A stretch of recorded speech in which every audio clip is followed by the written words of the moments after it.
Well, since we completed most of the... Yeah, we completed the main campaign. I have like maybe 1 or 2 little missions left. And then like 2 trophies for like bounties and that underwater thing, which I still don't know how I haven't gotten yet.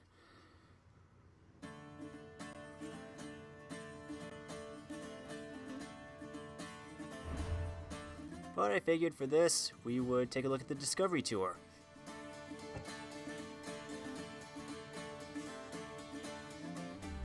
So let's go explore ancient Greece.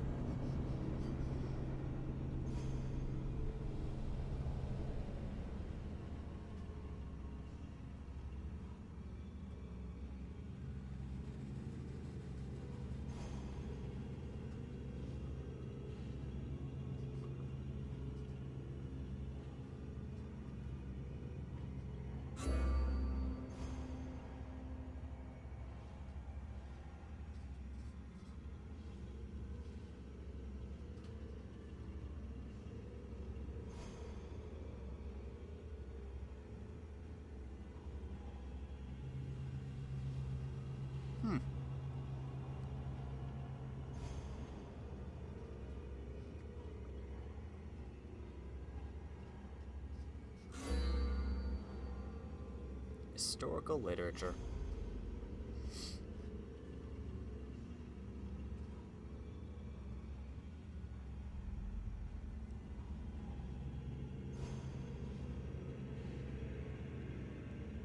Trireme had 170 rowers, meaning 3 rows of oars. Military purpose was to strike enemy ships with metal rams called Ostra.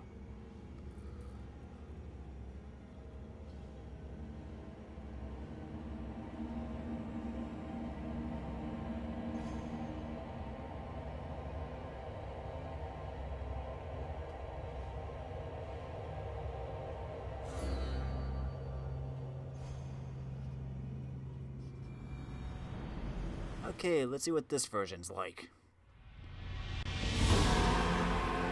Here, visitor. You are about to embark on a journey of discovery through the rich and fascinating history of classical Greece.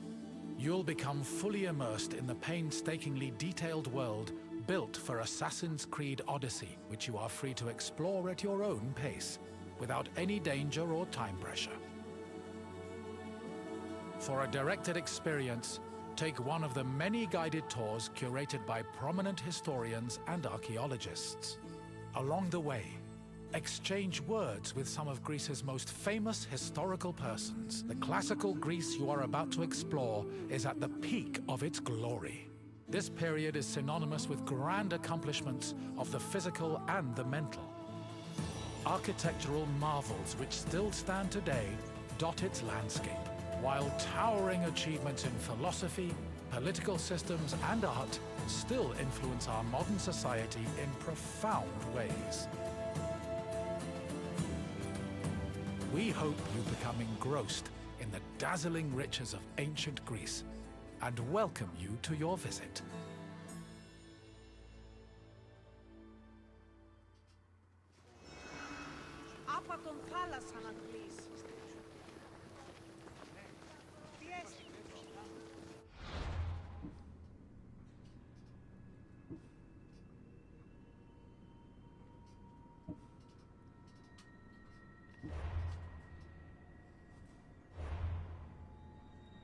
The map tracks your progress throughout each region of ancient Greece. Use the filters to help show you tours or discovery sites you're looking for.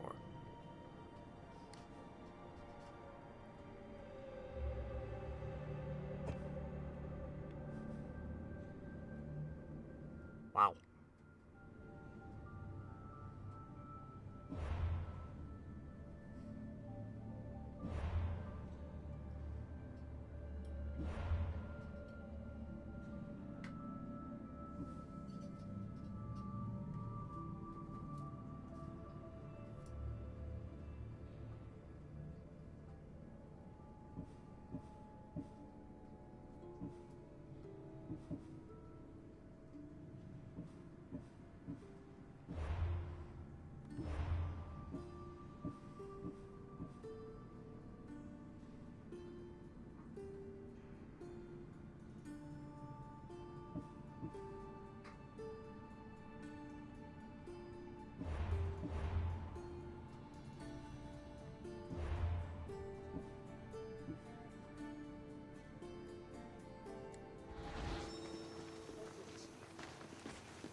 Where do I want to start?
I don't know where I want to start.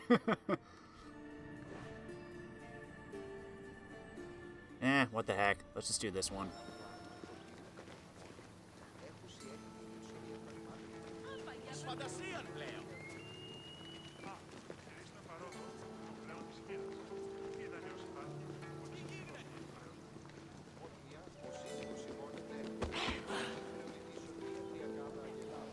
Greetings, wanderer, and welcome to the Acropolis, the shining jewel of Athens. Why am I Cassandra? My name is Aspasia. Though I am not originally from Athens, I have climbed to the top of its social ladder using my wit and intellect. I've even earned the love of Pericles, one of the most powerful men in the city. The mind truly is a beautiful thing. Personally, I think the Acropolis is one of, if not the, greatest place in all of Greece. Though, considering it was the project of my partner, Pericles, I may be a touch biased. The Acropolis of Athens is a bastion of art and culture worthy of the gods themselves. Within this citadel, you will find many important sacred buildings, as well as some of the most magnificent art in all of Greece. You are in for a very enlightening visit. When you're done, come find me, and we can discuss the things you have seen. Farewell for now.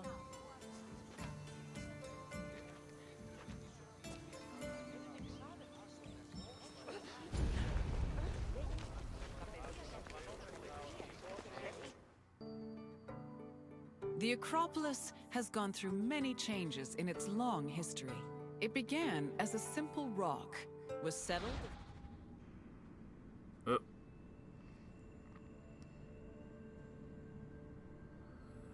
was burned down in 480 BC by Xerxes, the great general and statesman. $7 million drachmae was spent to the whole project. Pericles cited the need to immortalize Athens' greatness, but also called attention to the jaws of the project. as early as the Neolithic period, and then became a fortress in the Mycenaean period. Stone buildings started appearing in the 7th century BCE, but the famous structures whose ruins remain visible today date mainly from a period of construction in the 5th century BCE. The location of the Acropolis is closely tied with Athens' foundation myth. Supposedly, it was the site where Athena and Poseidon competed for the city's patronage. This connection gave the Acropolis a sacred aura, and it was considered the religious heart of the city.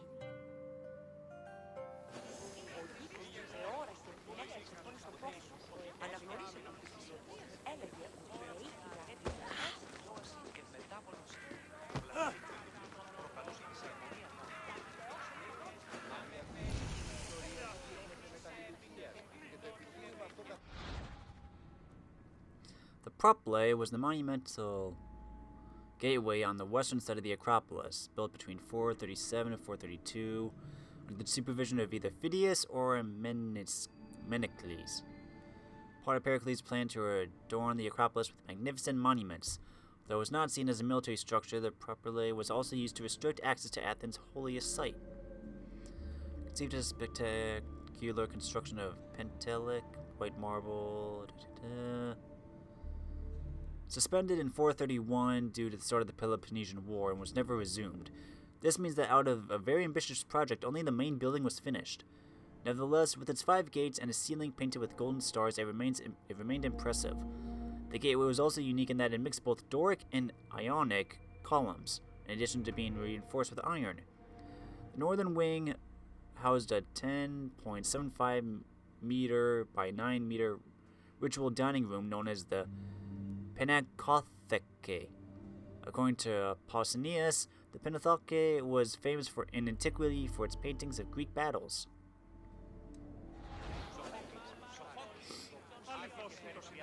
Cool.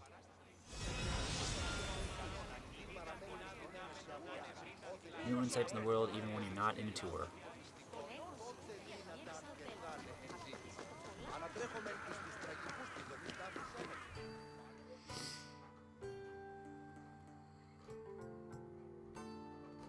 The Temple of Athena Nike was built on the remains of old fortifications from the Mycenaean era. Worship at the temple can be traced back to the 6th century BCE, but the building itself was destroyed during the Greco-Persian Wars a century later. It was rebuilt during the Peloponnesian War. Given that the name Athena Nike roughly means Athena of victory, it was likely constructed in the hopes that Athens would win the war. Unusually, the temple depicts historical scenes of battles against the Persians instead of the more mythologically inclined art of other Greek buildings. The temple's priestess was chosen randomly among the Athenians and received a salary of 50 drachmae annually, along with skins and trophies from sacrificed animals.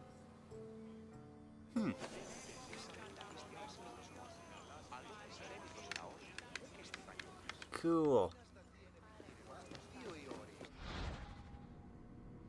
So sites all over the world, interact with them to learn more on ancient Greece. Many are hidden throughout the world. Find them to unlock special characters.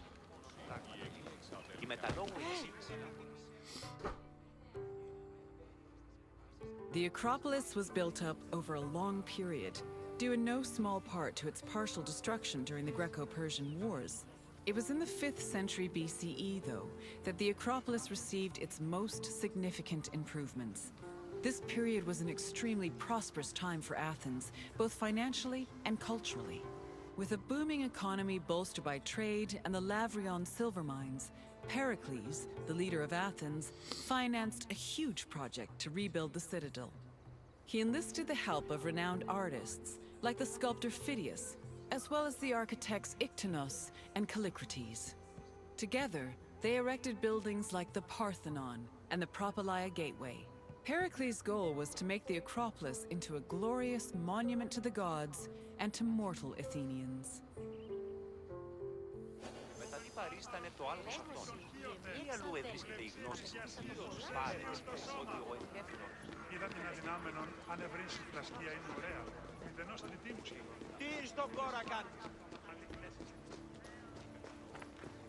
See what's over here.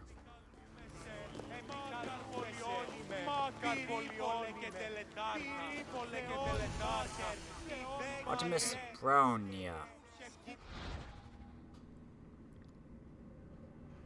or the Braunonion, was located near Propylae. In a city dominated with dedications to Athena, the Braunion stood out for its focus on Artemis, the goddess who presided over girls from puberty to childbirth. It was likely installed by the ruler Pisistratos, a native of Braunon. It's probably the sanctuary was built for a smaller branch of the main cult of Artemis. It consisted of a portico and a wooden statue that was later replaced with a marble one carved by the famous sculptor Praxiteles.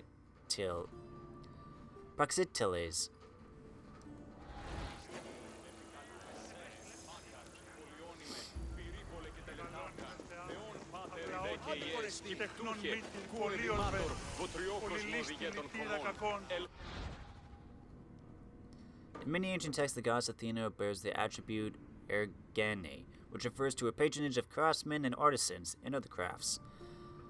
She was mainly associated with spinning and weaving. She protected women who produced textiles, and in return they offered her spindles, loomways, raw wool, and textiles as dedications. On ancient painted vases, Athena Ergene was often represented as either an artisan in a tool-filled workshop or as an owl next to objects symbolizing certain crafts. For example, an owl next to a wool basket was sometimes stamped on loom weights used by weavers. It's not clear if Athena Ergene had an actual cult, like Athena Polias, but it is evident that the goddess bearing this epitaph received dedications and offerings from all sorts of artisans. Moreover, the sacred peplos given to the goddess during the Penethene was wove under the auspices of Athena.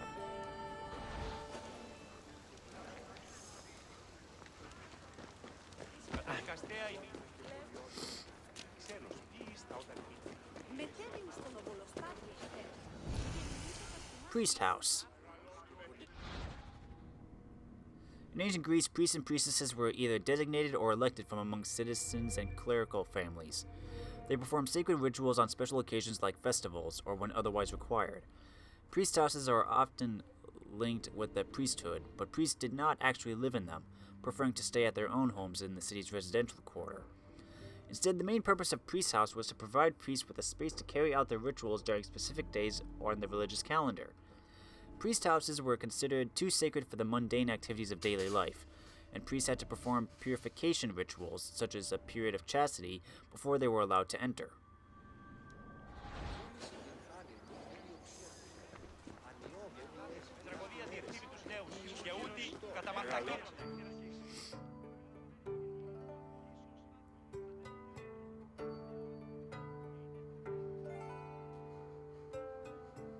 Behind the Propylaea was the giant bronze statue of Athena Promachos, or Athena who fights on the front lines. That name was reflected in the spear and shield the statue held in its hands. It was erected in the mid-5th century BCE by the artist Phidias. According to an inscription, it took 9 years to make and cost almost 500,000 drachmae. At approximately 10 meters tall, the statue was apparently so large that Pausanias claimed its helmet and spear tip could be seen from the sea near Cape Sunion, 60 kilometers away. The ornamentation on the statue's shield was engraved by the metalsmith Mies.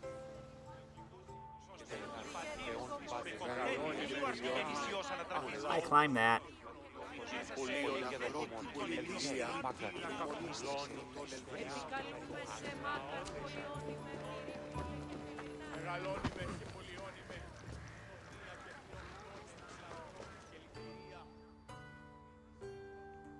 The Eraphoroi were young girls between the ages of 7 and 11 who were in charge of special rites. A list of 4 girls was drafted by the Assembly of Citizens, from which the High Magistrate, the Archon Basileus, chose 2 to serve as Eraphoroi for the year. The girls lived in a house on the Acropolis. They were in charge of carrying sacred objects and weaving the peplos of Athena. The peplos was a sacred robe offered to Athena during Panathenea, a festival held in her honor.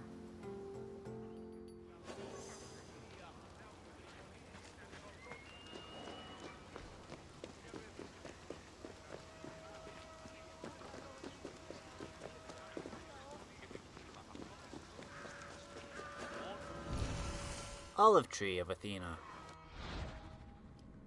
Today an olive tree grows on the western side of the Erection. Although it was planted in 1952 by members of the American School of Archaeology, it is conveniently believed to be descended from a sacred olive tree planted during the foundation of Athens.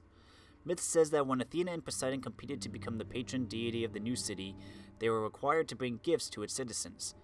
Athena struck the Acropolis with her spear, and the sacred olive tree sprouted from the ground. For these reasons, ancient Greeks thought that Athenian olive trees were the holiest of all Hellas. Herodotus and Pausanias both report that the Persians burned the tree in 480 BCE, only for it to grow again from its ashes on the very same day. This miraculous revival is the archetype for all the other subsequent resurrections of the tree.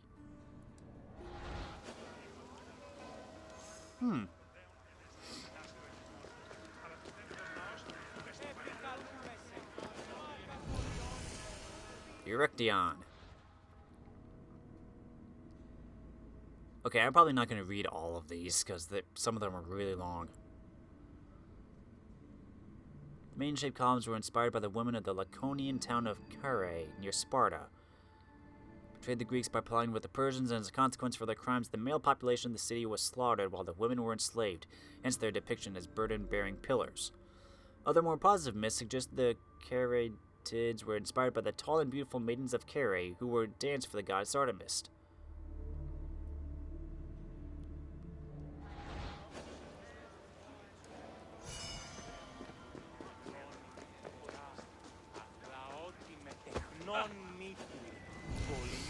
Altar of Athena. The most important element in ancient Greek cults were the sacrifice to gods. Consequently, the most important structure was the altars where the sacrifices were slaughtered and burned.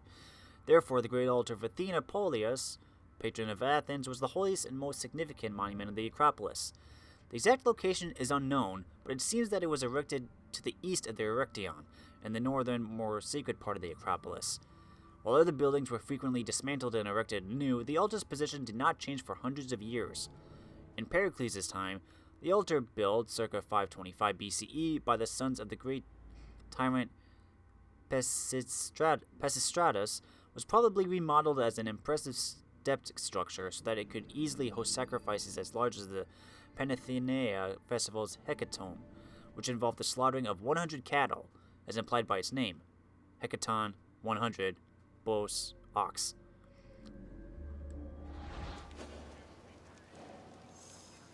Wow.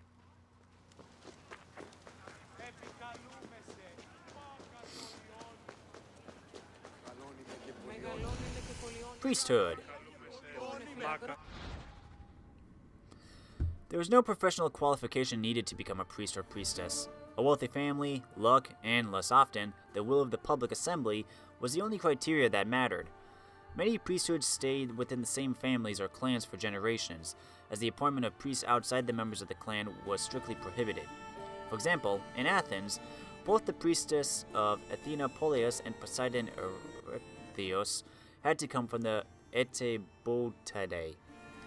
Priests and priestesses were in charge of the sacrifices to the gods and of any cultic duties preserved by tradition.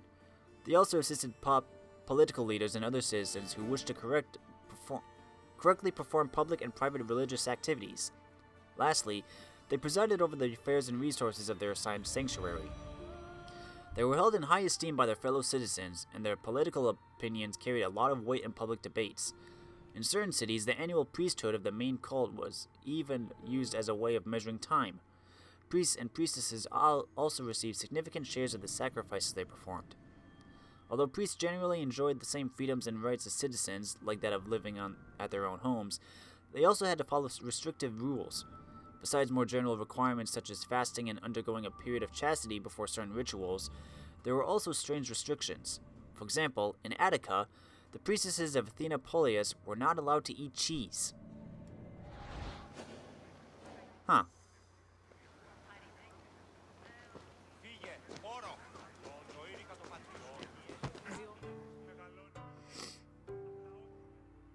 The Erechtheion was an atypical temple.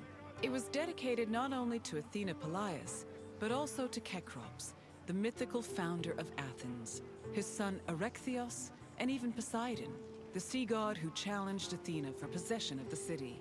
The temple was divided into sections. The eastern part housed a statue dedicated to Athena, while the western section jointly belonged to Poseidon and Erechtheos.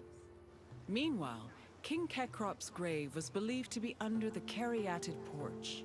Under the temple was a crypt that was said to contain the sacred snakes of Athena. The snakes may have had a sweet tooth because the priestesses of Athena allegedly fed them honey cakes. Ooh.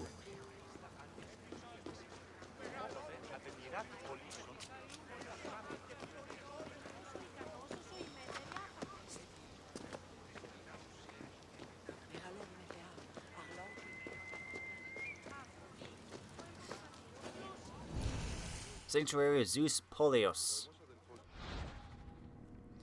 Besides Athena and Poseidon, Athenians believed their city was also protected by Zeus Polios of the city. This is based on Zeus being the judge of Athena and Poseidon's mythical competition to become Athens' chief deity. Consequently, a small walled open-air sanctuary was erected to Zeus, circa 500 BCE. There are no traces left of it, other than cuttings in the bedrock interpreted by archaeologists to be either remnants of a barn for sacrificial animals or chutes designed to lead the animals to slaughter. The main ritual dedicated to Zeus was the Boponin, the ox murder, which took place every summer during the greater festivals of Festival of Dipolei. 2 working oxen, whose sacrifice was normally prohibited, were led to the sanctuary altar, where grain was spread. The first ox to eat the grain was considered to be content to being sacrificed, and was slain by a member of the Thonidae family, who subsequently had to throw aside his axe and flee the Acropolis. That man and his companions were later tried for murder, but always acquitted. In the end, the sacrificial axe, or knife, was found guilty and thrown into the sea. The ritual, believed to be very archaic, was based on the myth of a priest who accidentally killed a plowing ox and had to expiate the sin through annual sacrifices to Zeus. It reminded the ancient Athenians that laboring beasts should not be sacrificed, and that they should respect the sacred laws of raising special sacrificial animals. Modern scholars also think the ritual was a means to explain how humanity passed from grain and honey offerings to animal sacrifices.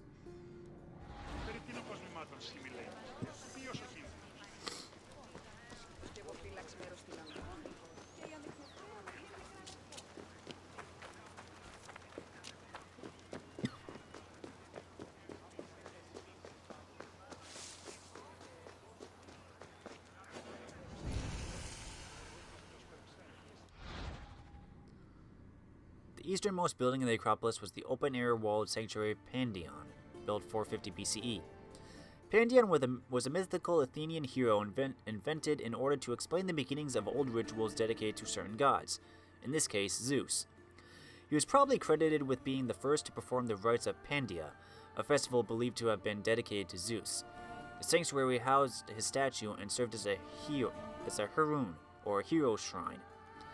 Modern scholars believe this sanctuary's Pandion to be one of the 2 legendary Athenian kings, either Pandion I, son of Erycthonios, or Pandion II, father of Aegeus. When Cleisthenes established Athens' democracy in 507 BCE and divided the population in 10 newly created tribes, Pandion was selected to give his name to the Pandionis tribe, thus becoming one of the eponymous protectors of the Athenian population. Another statue of him was raised in the Agora, Athens' marketplace and public square, as part of the sculpture ensemble of the 10 eponymous heroes. Inspired by the architecture and scenery of ancient Greece, take a picture!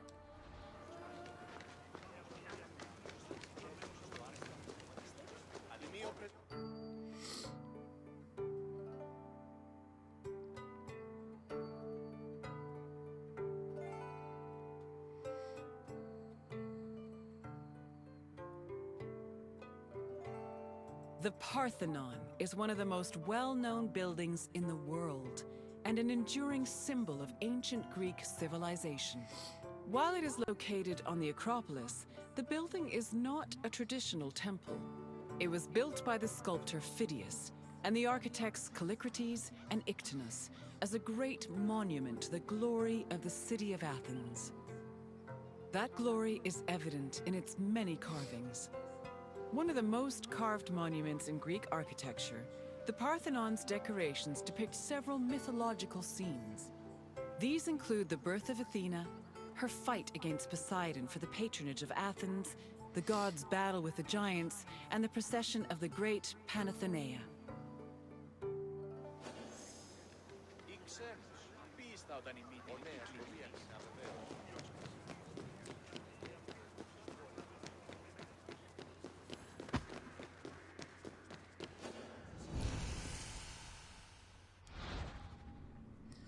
Panathenaea was the most important religious festival in ancient Athens.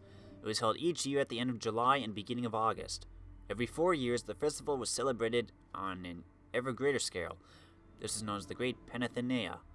According to some scholars, the Great Panathenaea was expanded from the Lesser Panathenaea by the tyrant Pisistratos in 566 BCE to serve as Athens' own version of the Olympic Games. The celebrations included a day procession of Athenian citizens and resident aliens, athletic games, music and rhapsodic contests, a night procession with a torch relay race, great sacrifices, and communal feasting. The festival was so important to ancient Athenians that many iconographic, sculptural, and written testimonies of the celebrations were preserved. Furthermore, numerous Panathenaic amphoras, containers, were discovered all over the Greek world. They were great vessels filled with the most expensive Athenian olive oil and was awarded to the winners of the Panathenaic Games. The amphoras were decorated with specific scenes, such as young men running or Athena Promachos wearing military equipment, and they could be sold by the champions for significant amounts of money.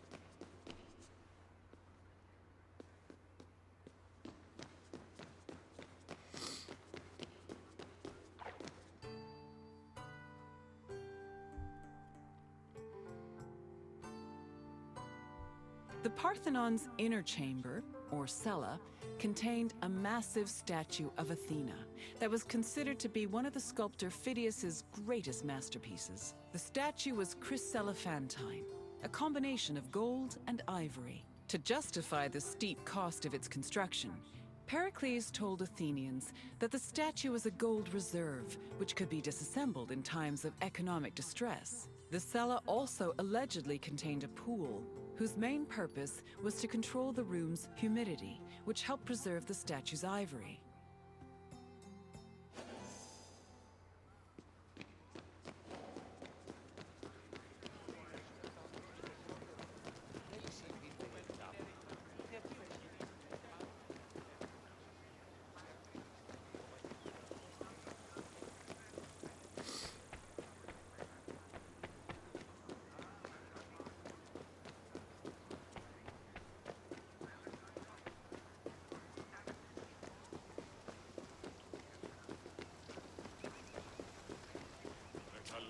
Hi, Aspasia.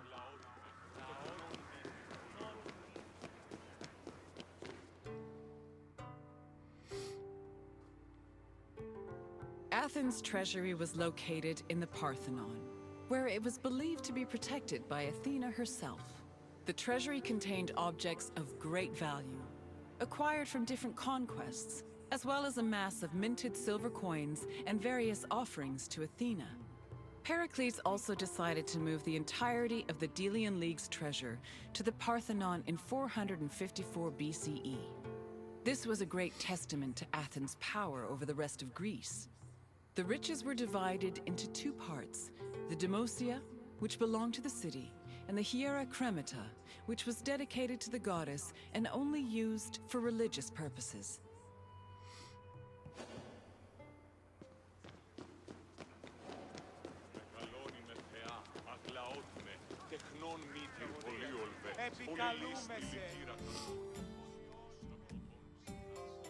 And what did you think of the Acropolis? It truly is quite something, isn't it? A sacred sanctuary and an architectural marvel, all in one. If you have any questions, don't hesitate to ask. At the end of each tour, you will have the option to take a short, lighthearted quiz. Right or wrong, your host will tell you more about each answer you give. Tours for which you have completed the quiz will have a quiz complete state.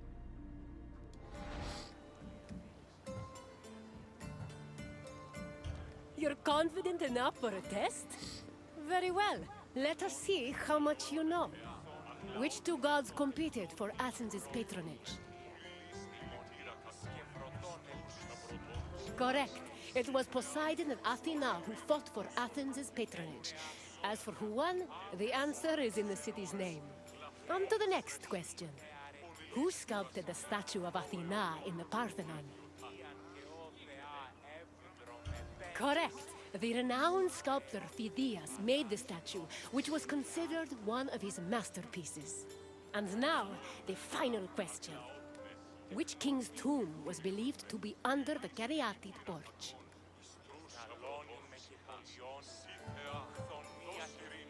That is correct. Gekrops was the mythological first king of Athens, and his tomb was said to be under the Erechtheion. It seems you know much about this place. Well done, wanderer.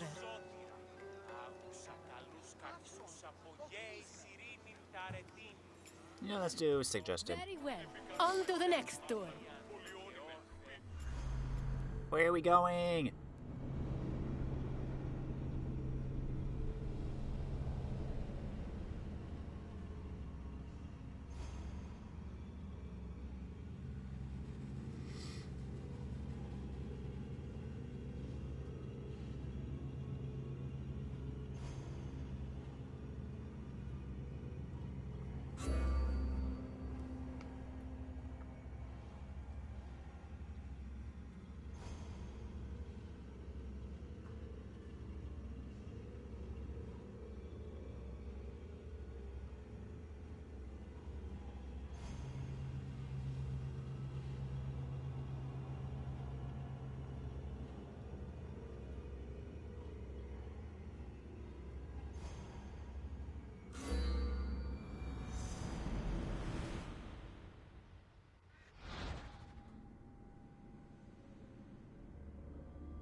Hey, Pythagoras.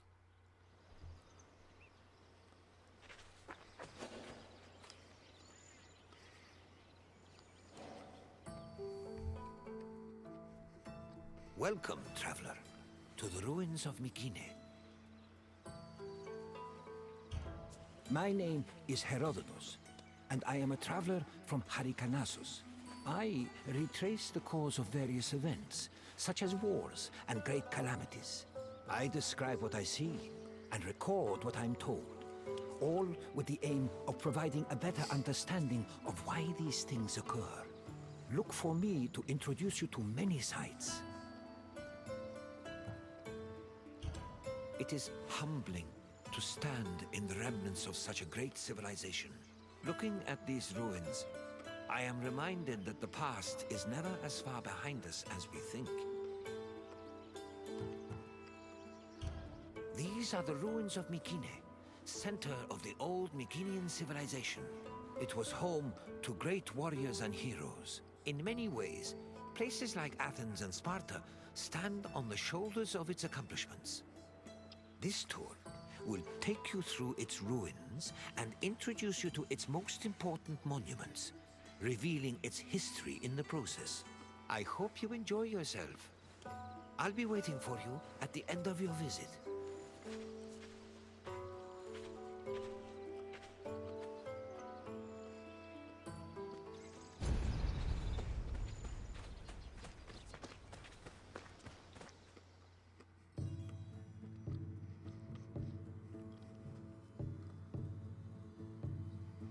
The Mycenaean civilization flourished in the Late Bronze Age between 1600 and 1200 BCE. During this period, it was mainly located in the Peloponnese and central Greece. Mycenaeans were known for exploring distant lands.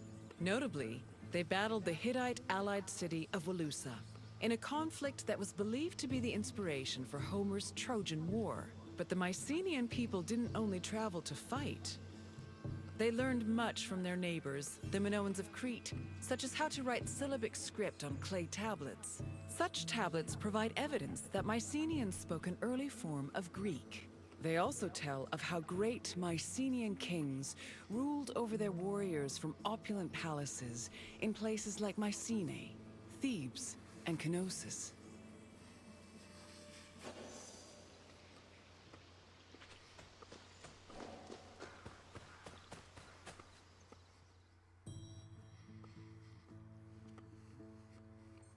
The entrance to Agamemnon's citadel, or the Lion Gate, is one of the most iconic monuments in Mycenae. It is impressive for both its height and for the intimidating rendering on its relief, which depicts two lions standing on either side of a column.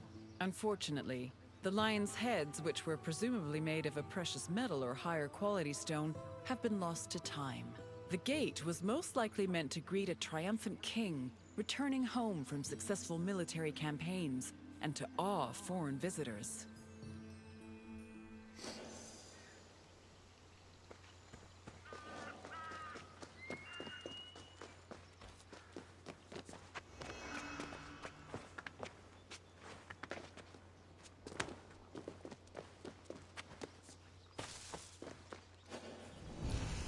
Foundation of the site.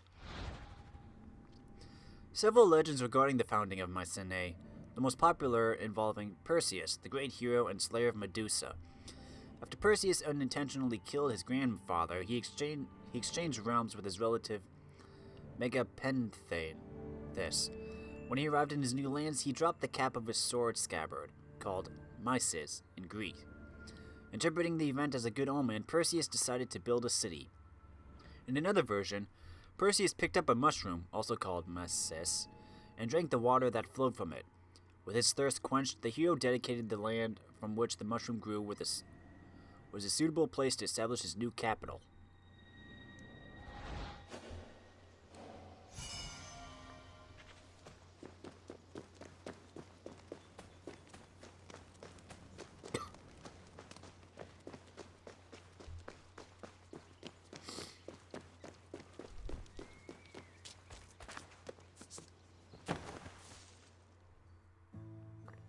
When these shafts were discovered by archaeologist Heinrich Schliemann in 1876, he believed the 6 gold-filled graves to be connected with the family of the great king Agamemnon, even going so far as to proclaim a gold mask he found within to be the death mask of Agamemnon. However, this was refuted by later excavations, which showed that the 19 bodies buried in the shafts dated back to a few hundred years before Agamemnon was even born. In fact, at the time of the body's burial, the Lion Gate and the citadel walls had not even been built yet. It's estimated that the people in the graves were members of the first Mycenaean dynasty.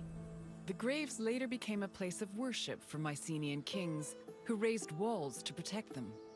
These walls helped preserve several incredible artifacts, including women's jewelry, death masks, and masterfully crafted weapons.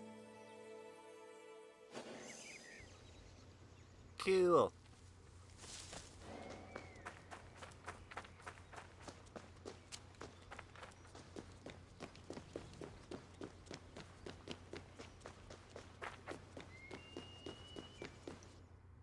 By 1250 BCE, Mycenae was at the height of its power, and its living quarters and workshops were numerous. Houses were built everywhere, from the top of the palace's hill near the king's residence, to the slopes and terraces within the walls, to the nearby hills outside the citadel. At one point, the citadel's walls even had to be enlarged to make room for more quarters. The people who lived inside the citadel were those with high status in either the military, religious, or administrative sectors of the kingdom. This is reflected by the ceramic and metal vessels inside the houses, as well as their painted plastered walls.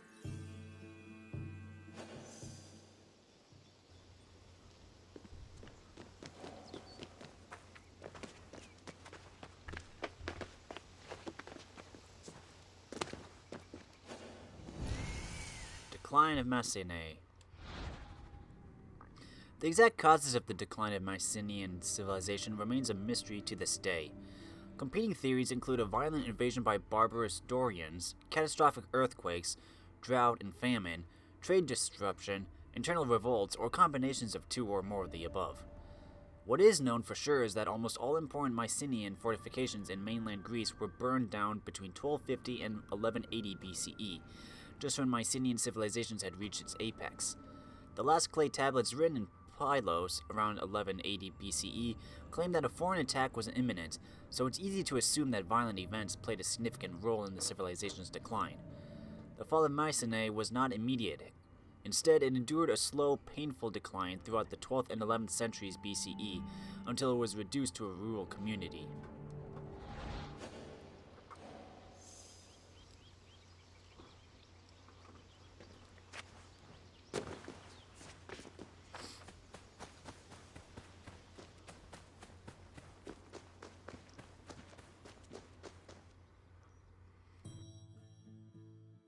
A traveler seeking an audience with the king would have first ascended a steep ramp from the Lion Gate to the Citadel's summit. Here, they would have walked into the palatial complex through a grand entrance called the Propylon.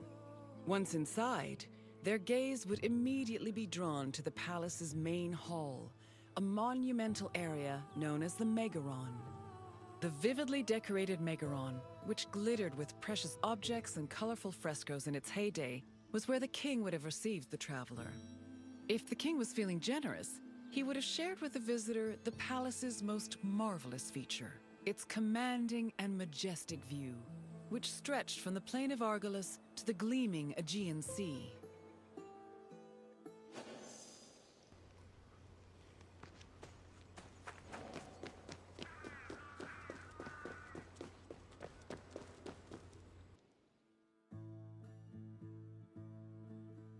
It was in this palace where a legendary Mycenaean king like Agamemnon would have held court. According to Homer and other poets, Agamemnon led the Greeks in the sack of Troy. Stories say that he was a fearsome warrior on par with Achilles, but also an overly ambitious and arrogant ruler. He sacrificed his own daughter, Iphigenia, to convince Artemis to grant his ship's passage to Troy. After conquering the city, he returned to Mycenae with mounds of riches, and a Trojan named Cassandra as his concubine. Agamemnon's wife, Clytemnestra, was not pleased with her husband's sacrifice of their daughter. She plotted to murder her husband out of anger. The plot was successful, and, depending on the version of the story, Agamemnon was either murdered in his bath by Clytemnestra or killed by his cousin Aegisthus during a banquet.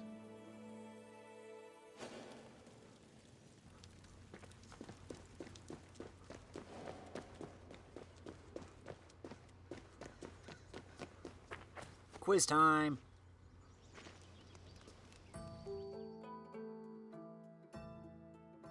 You've completed the tour. I trust it was an eye-opening experience. Though it did not last, Mycenae was a sort of precursor to what would eventually become the Greek civilization we know today. It's important we remember them, if only to avoid repeating their mistakes. Now, what else would you like to do? Then let's begin. First, I have quite a simple question.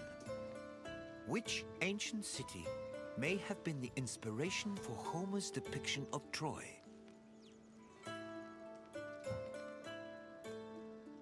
No, the Meginians who were at war with Troy in the first place.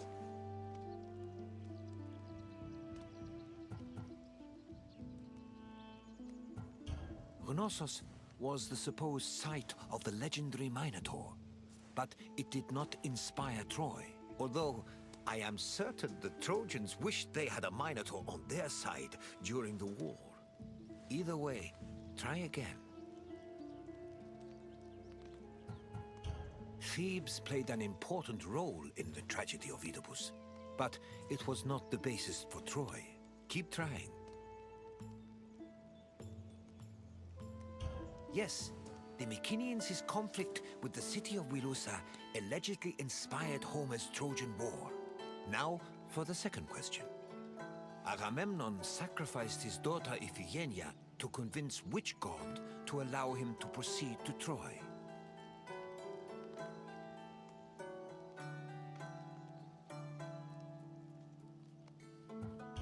Agamemnon did not sacrifice his daughter to Athena. In fact, Athena supported the war with Troy, so such a sacrifice would have been senseless. Keep trying.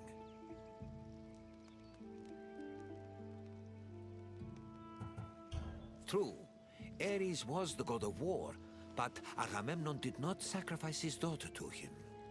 Try a different answer. No, Agamemnon's sacrifice did not appeal to Apollo. Try again. Wow, I am sucking at this.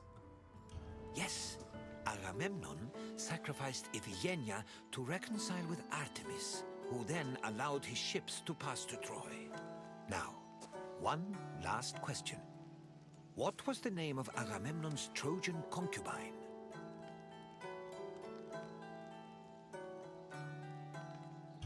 No, Clytemnestra was Agamemnon's wife. Try a different answer.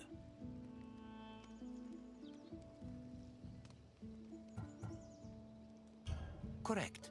Following the sack of Troy, Agamemnon sailed home with the Trojan prophetess named Cassandra. You've studied the ruins well, traveler.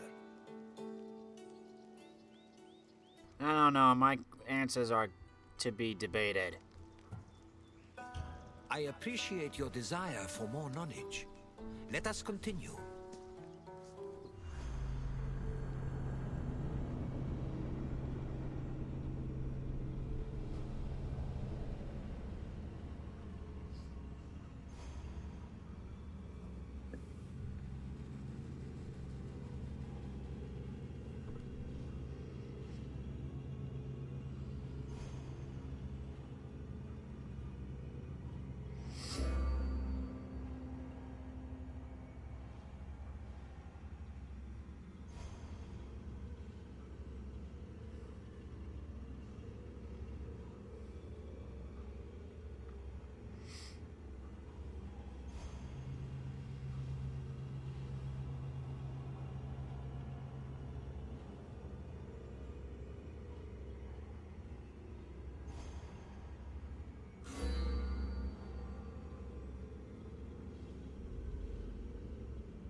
Greek tough guy.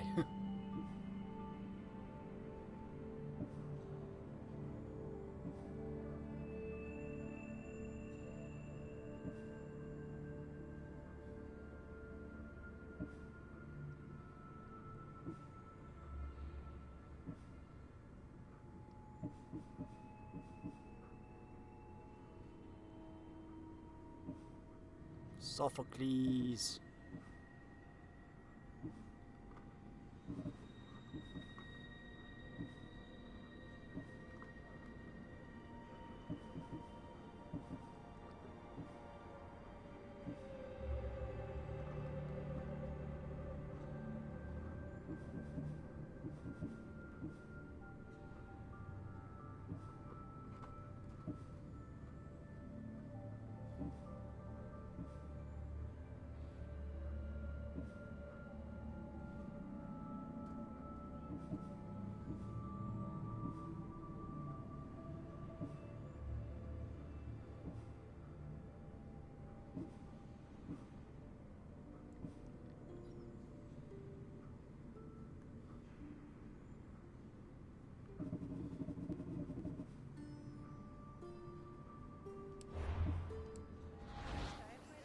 Okay. Hey, Barnabas! Welcome, friend, to this especially sacred part of the Olympian sanctuary. My name is Barnabas, and I am a ship captain. Don't be fooled by my scarred eye. Though I've seen my share of combat, I mostly stick to trading these days. Well, trading and introducing visitors like you to wonderful sights like this. This place is practically vibrating with divine energy. I feel like if I look over my shoulder right now, Zeus will be staring back at me.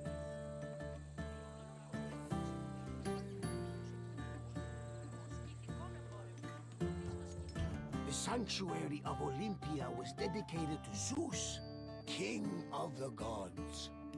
It had close connections to the divine, as you will see very soon. I'll come find you when you're done, and we can talk about what you've left.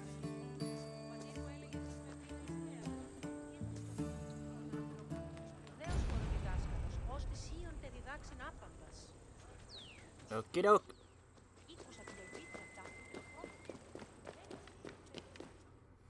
This workshop was built for the renowned sculptor Phidias after his work on the Acropolis of Athens. In 435 BCE, Phidias came to Olympia to begin working on the great chryselephantine statue of Zeus. He died 5 years later, shortly after completing his masterpiece. This grand statue would become one of the 7 wonders of the ancient world. Phidias's workshop was located right next to the Temple of Zeus. Its structure has been well preserved, mostly owing to its conversion to a church in the 5th century CE.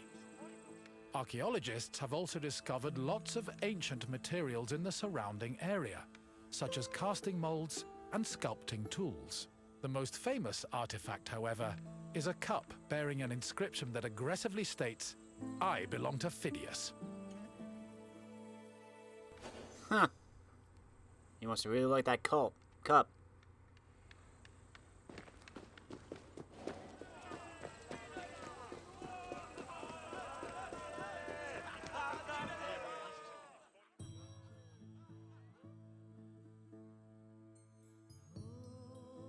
On the 5th and final day of the Olympic Games, victors attended a ceremony where they were crowned with olive wreaths and showered in flowers. The crowns came from the sacred olive tree of Zeus, which was planted near the god's temple. A young boy trimmed the branches with a golden sickle before giving them to the Hellanodikai to turn into wreaths. After the crowning ceremony, it was time for great feasting and celebration.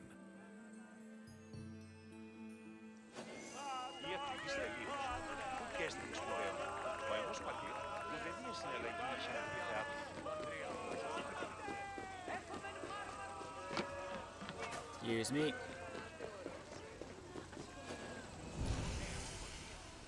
The gymnasium. Main building where athletes trained was the gymnasium and the palestra. In the gymnasium, athletes trained for races and pentathlon events. In the palestra, they trained for wrestling and boxing. Wrestlers and boxers could train in the Crocean room, where a suspended leather bag full of sand served as a sort of punching bag. All athletes competed and trained nude. The reason for the introduction of athletic nudity is not immediately clear. The gymnos means nude, according to the etymology of gymnasium points to nudity, as the Greek word gymnos means nude. According to Thucydides, the innovation came from Sparta. He says that Lacedaemonians were the first to practice sports naked. Tradition says that Acanthos of Sparta, who won the Diaolus and the Dolichos races in the Olympic Games in 720 BCE, would have been the first to do this. But Pausanias had another version of the story. He tells that the first to run naked in Olympia was Orhippos, of Megaris, in 720 BCE. He supposedly did this believing that nudity would help him run faster. I don't know.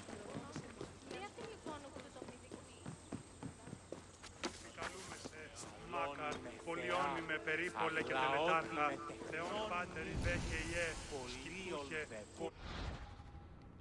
The cult personnel of Olympia was made up of priests who fulfilled different sacred purposes. The Kokloi were responsible for the general organization of the cult and performed sacrifices every month. They burned incense mixed with grain kneaded in honey on the site's different altars and poured libations of wine. 2 soothsayers fulfilled the divining role previously held by Olympia's Oracle of Zeus, and 4 spondophoroi worked as libation bearers. Meanwhile, exegetes were in charge of explaining Olympia's rituals to foreigners who came to the sanctuary to sacrifice. There was also a magiros, who was something of a butcher and cook. The magiros killed the animal being sacrificed, cut it, and cooked it so it could be served at a later banquet. The very first Olympic winner, Koroibos of Elis, was a magiros.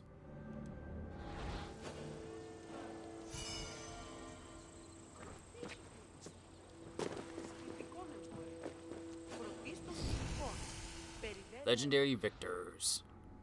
Some athletes achieved a level of fame that bordered on mythical. The wrestler Milon of Croton was one of them. In the 6th century BCE, he won events in every Panhellenic game, granting him the rare privilege of the title of Periodonikes. He won 6 victories in Olympia, in addition to several other titles in the Panhellenic games of Delphi, Nemea, and Isthmos. He was appointed general by the city and led an army during the war between Croton and Sybaris. In the battle that led to the destruction of Sybaris, Milon dressed like Heracles, wearing a lion's skin and carrying a club. Milon's strength was legendary. He is reported to have carried his own bronze statue to its place in Olympia. However, he was not invincible. When he participated in the 7th Olympiad, he competed against a fellow from Croton in the finale. Before combat started, the opponent bowed as a sign of respect, then managed to defeat Milon. Even so, it is Milon's name that history remembers.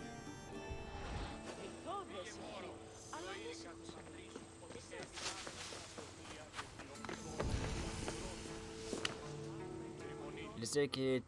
Oh.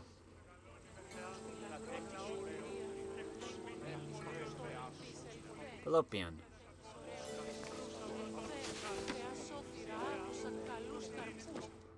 Pelops was both a legendary Greek hero and the mythical founder of the Olympic Games. According to legend, Pelops fell in love with the beautiful Hippodamia. Her father, Oinomaos, the king of Pisa, disapproved of their union.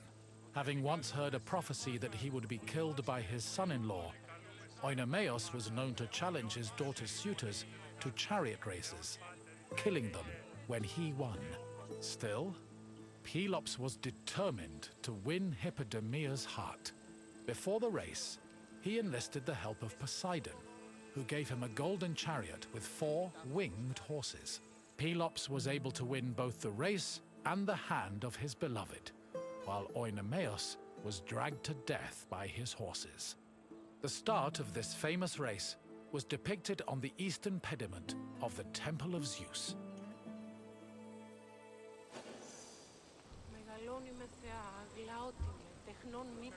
Do not screw with the gods. Do not screw with fate.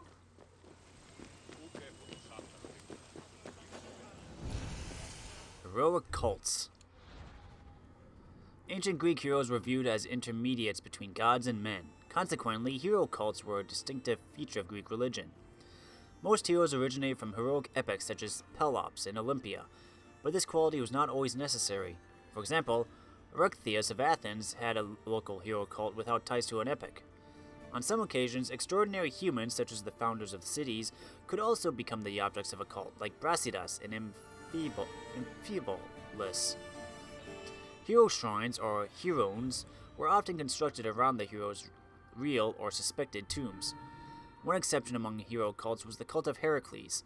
Heracles was considered as much as god as hero, and his cult was widespread. There were many large sanctuaries dedicated to the demigod, such as the Heraklion in Thassos, where he was viewed as one of the city's protectors.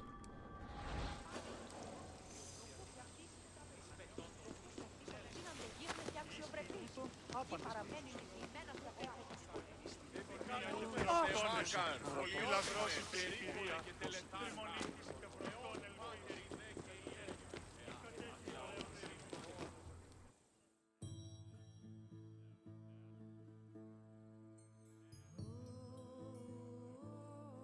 The Heraion was a temple dedicated to Hera. It is one of the oldest temples in the sanctuary, dating back to approximately 590 BCE.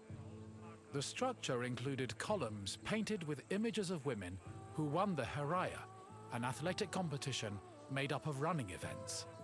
Every 4 years, 16 women were chosen to make a veil dedicated to Hera. These women also organized the competition, though they did not compete in it. The Heraia was unique for its focus on female athletes, in contrast to the male-exclusive Olympic Games.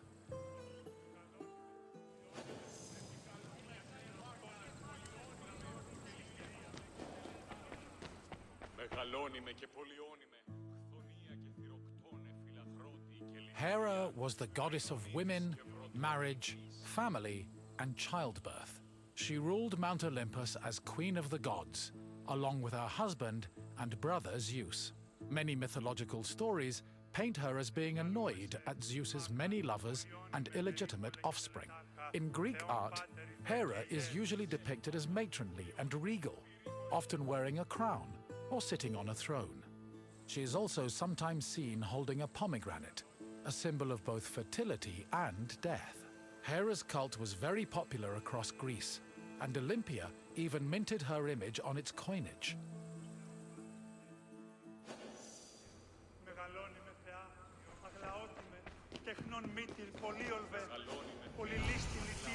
Women victors. Although women were not allowed to compete in the Olympic Games, it was still possible for them to win the equestrian events. This is because horses and chariot races awarded not the jockeys or chariot drivers, but the owner of the horses. The first woman to participate in and win one of these races was the Spartan princess Caniska. She won events both in 396 and in the following Olympiad, and her victories made her world famous. She even erected a statue of herself and her horses in Olympia. After her death, she was made a hero in Sparta, and a shrine was built in her honor. Following Caniska, other women like Eurylonis of Sparta, Berenike, Queen of Egypt, Ballistice of Macedonia, and Timareta of Elis also went on to win equestrian events.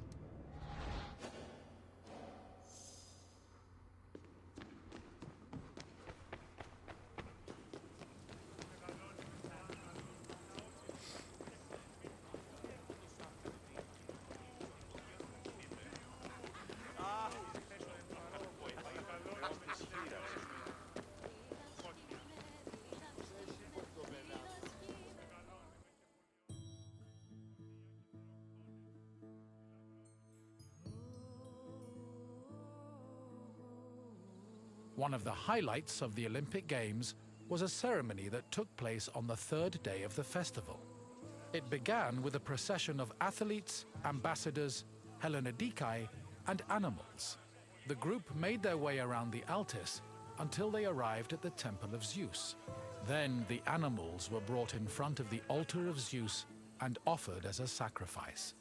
This sacrifice was known as a hecatomb, a word that originally described the sacrifice of 100 oxen. During the hecatomb, the bones and legs of the animals were burned and carried to the top of a mound of ashes from previous sacrifices. Meanwhile, the meat of the animals was saved for a large banquet held later in the evening.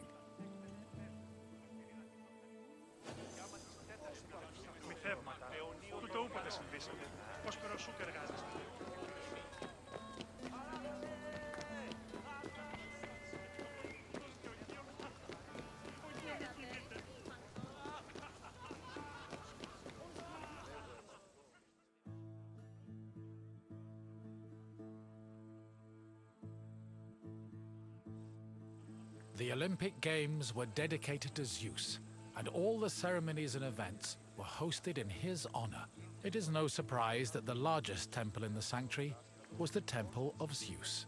While most temples were restricted to priests, the Temple of Zeus welcomed all who visited Olympia, This openness was most likely meant to show off the gold and ivory statue of Zeus that stood within the temple's walls.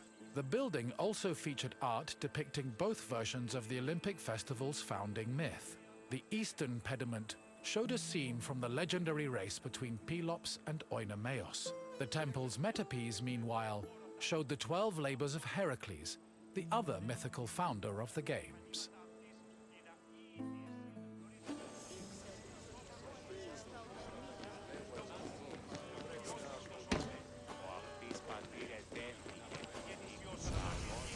Elis coinage and banner. Elis is most famous for its sanctuary of Olympia, where the Olympics were held.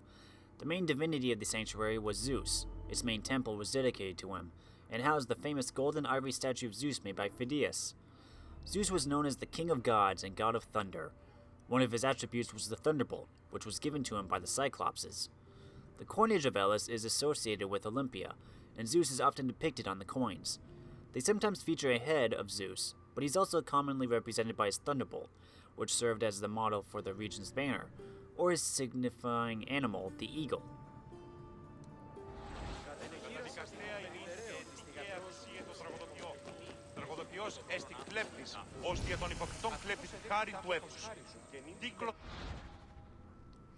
Though not part of the official competition, the first day of the Olympic festival featured recitals and teachings from poets and philosophers. Because Olympia was a public space, it provided these orators an excellent opportunity to earn the ear of wealthy aristocrats with the goal of turning them into future patrons. Oral tradition was so important in ancient Greece that some Panhellenic festivals, like the Pythian Games in Delphi, included orating contests as part of an official program.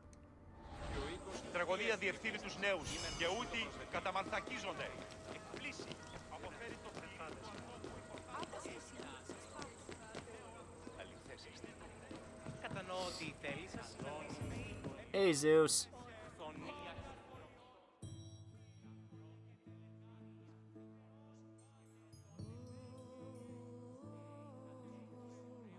Zeus was the god of sky and thunder, and king of the Olympians.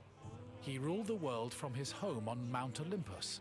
The child of Cronus the Titan, Zeus overthrew his father and cast the Titans out in a great battle known as the Titanomachy. He had children of his own with his wife Hera, including Ares, Hephaestus, Hebe, and Eileithyia. He also had many children without Hera, much to her consternation, but there are too many to list here. Zeus was believed to have control over the lives of mortals, as his many epithets attest to. For example, his title Horkios made him a keeper of oaths, while Xenios was the name conferred to him as a protector of hospitality. In Greek art, Zeus was usually depicted holding a thunderbolt and sitting on a throne, befitting his position as king.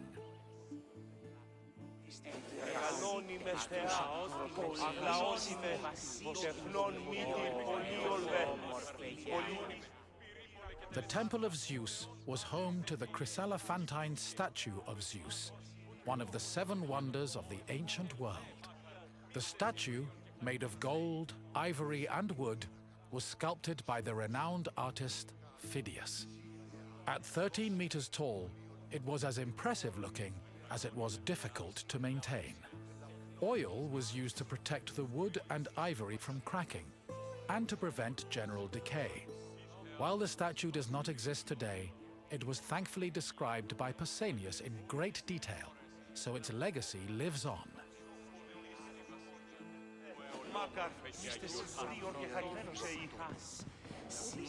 Okay, Barnabas, quiz me.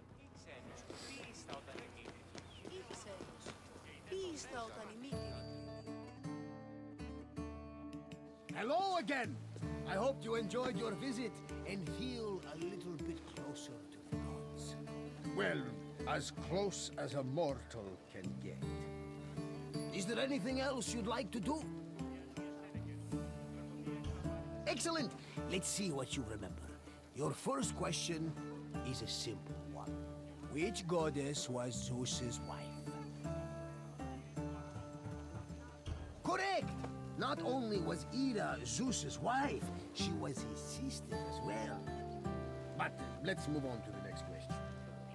What kind of contest did Pelops win in his quest to marry Hippodamia? Yes, Pelops won a chariot race, thanks to Poseidon's help. And now, the final question. What was inscribed on the cup found near Phidia's workshop?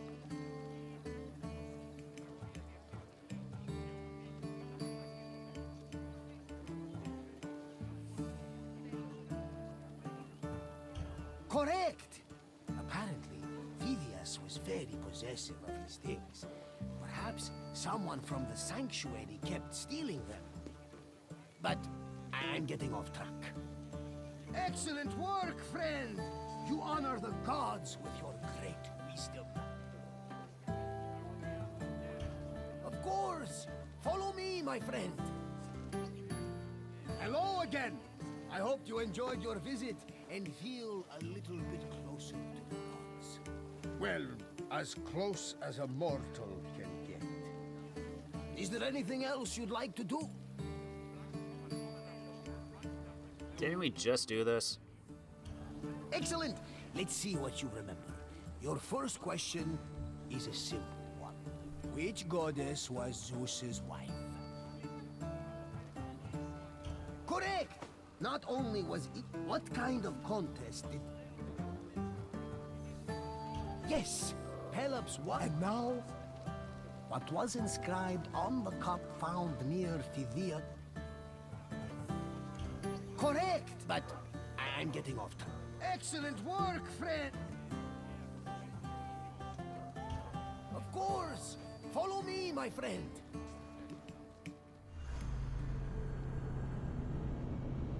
Maybe it suddenly said to do a quiz. I don't know.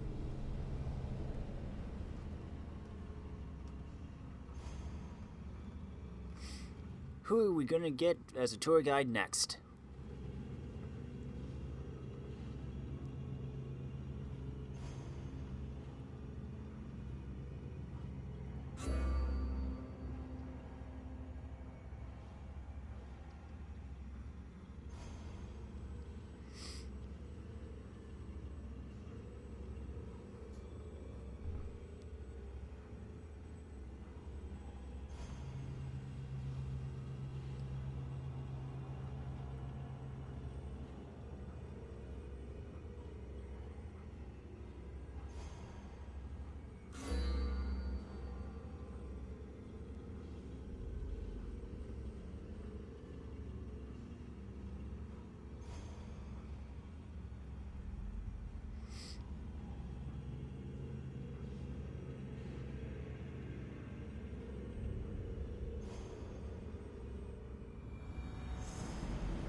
Oh, it looks like I missed a few back here.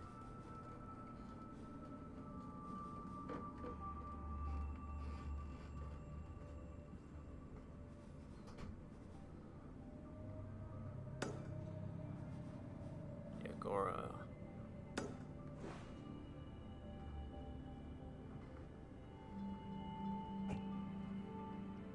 There we go.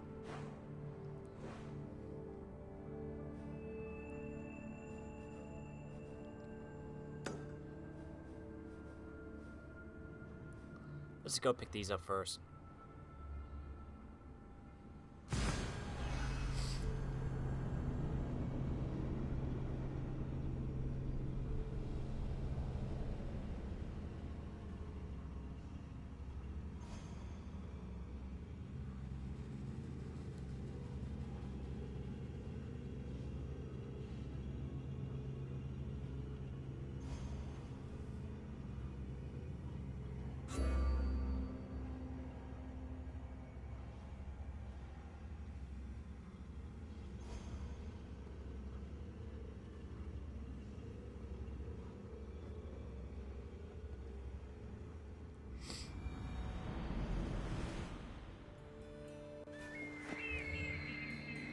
See? Told ya.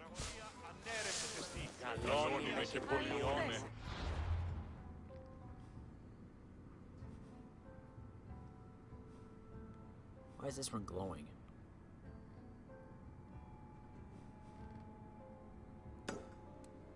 Κατανοώ ότι η θέλησα συναντήσει με...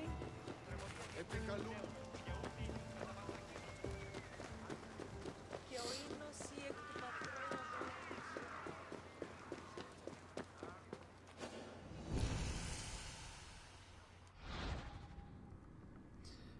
The bronze storehouse was built in the available space between the Parthenon, the Temple of Artemis, and the Acropolis' southern wall.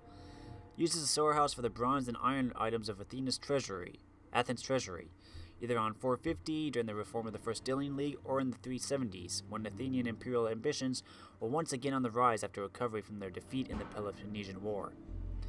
Most information on the warehouse was preserved on 4th century inscriptions, which were displayed nearby and contained detailed inventories of the building's items, including metal vases, statues, and above all, weapons and armor. The Chalkotheke therefore also functioned as a military arsenal, as further evidenced by the stockpile of artillery and naval equipment the Athenians stored in the building in 320.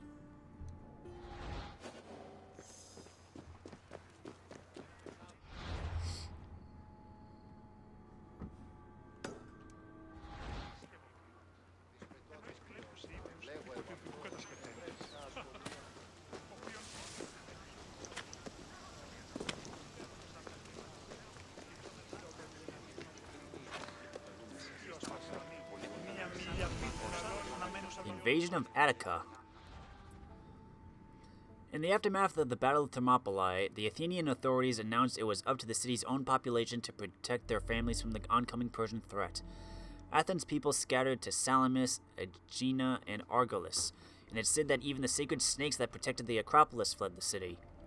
By the time the Persian army arrived in Athens, the only people left on the Acropolis were the sacred treasurers and the people who had stayed behind to barricade the citadel. The Persians killed the remaining Greeks and set fire to all the Acropolis, including the olive tree of Athena. Allegedly, the sacred tree miraculously grew back the following day, a hopeful image that ties in nicely with the Greeks' victory at the Battle of Salamis in 480.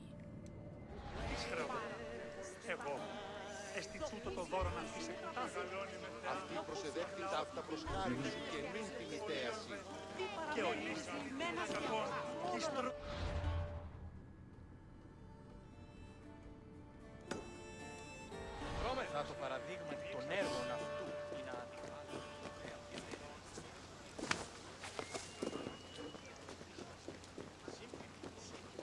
Αλίστας τραγωδίας Σοφοκλής δείχνει σημείο τρόμου.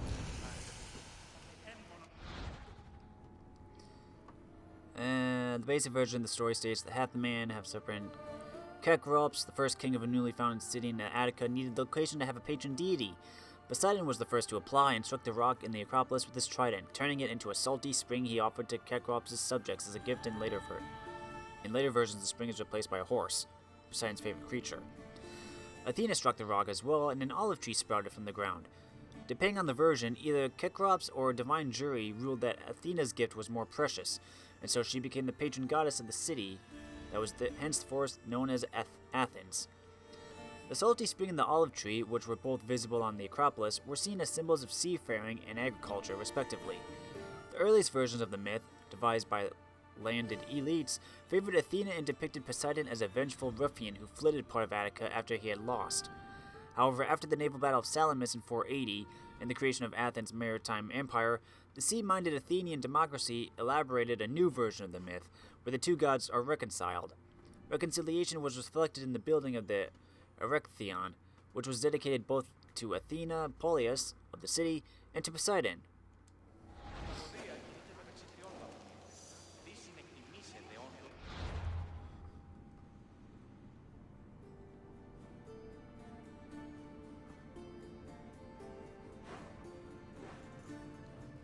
Alright then. The Agora.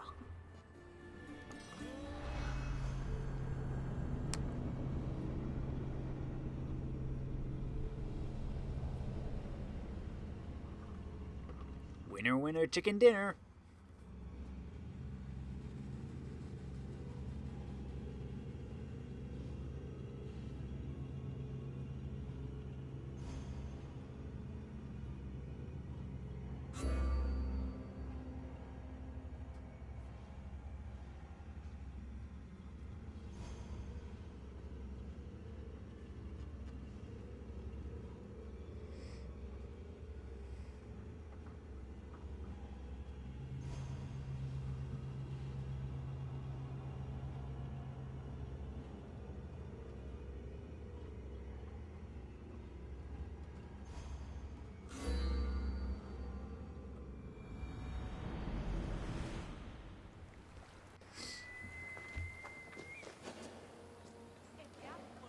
Greetings, wanderer, and welcome to the Agora of Athens.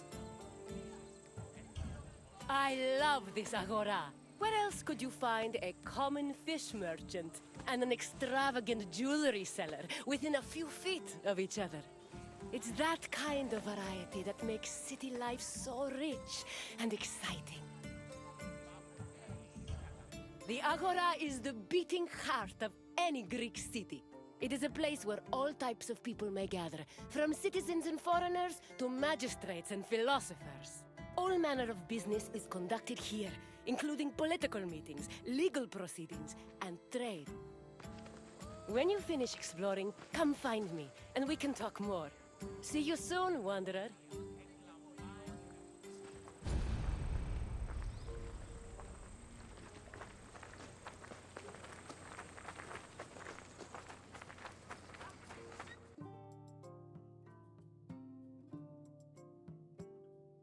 The Agora was the civic center of Athens, but it wasn't only frequented by politicians and city officials.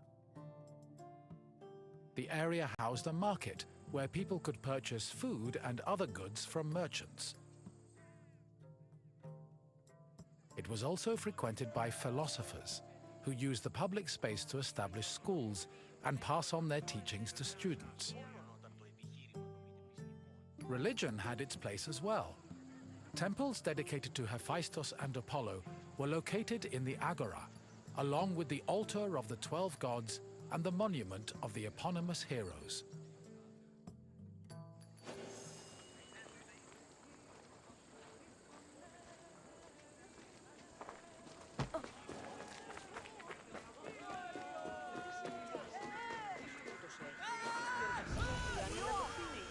Stoa.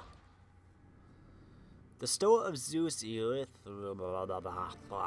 just gonna call it Zeus, stood out because of its architecture. It followed the form of most civic buildings, but with the addition of two projecting wings on either side.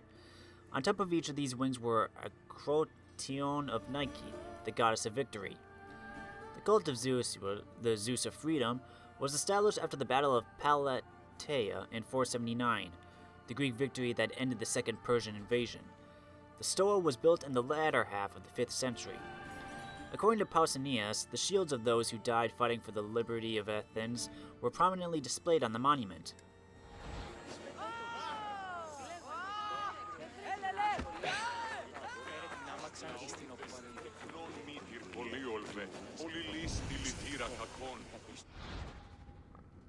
Apollo was a complex deity with several different attributions.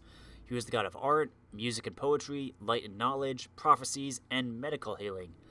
He was the son of Zeus and Leto, and the brother of Artemis. Since Hera was very jealous of Zeus's extramarital lovers, Leto was forced to seek refuge in Delos to bear her child. Apollo was depicted as a young, beardless, and beautiful man. His main symbols were the lyre, the bow, the tripod, and the laurel branch. Apollo had several sanctuaries in Greece, but the most famous was the sanctuary in Delphi, where his oracle resided.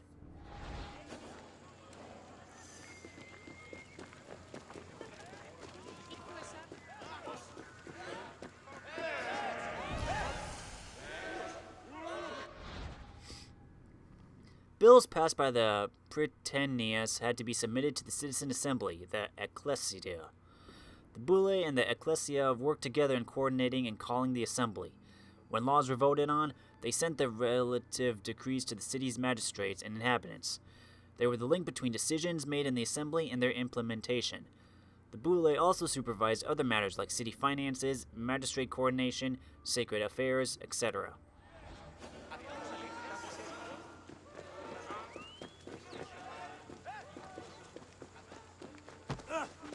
Sorry.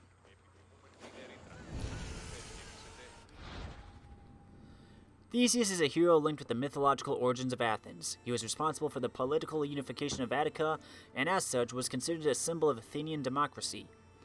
The myth of Theseus goes back to the 7th century BCE, but it wasn't until the 5th century that he started to be incorporated into Athens' civic ideology as the founder of the city. Theseus was the son of Aegeus, king of Athens, and Aethra, daughter of Pythias. Aethra was also possessed by Poseidon, which means Theseus had a divine father in addition to a mortal one. Aethra gave birth to Theseus on the island of Spharos. After growing up, Theseus traveled from Spharos to Athens, accomplishing several labors along the way. These labors include killing the bandits Periphetes, Kerkion, and Procuste, and killing the Cromonian sow, a wild pig that was ravaging the region of Chromion. However, Theseus is best known for his capture of the bull of Marathon and his killing of the ferocious Minotaur.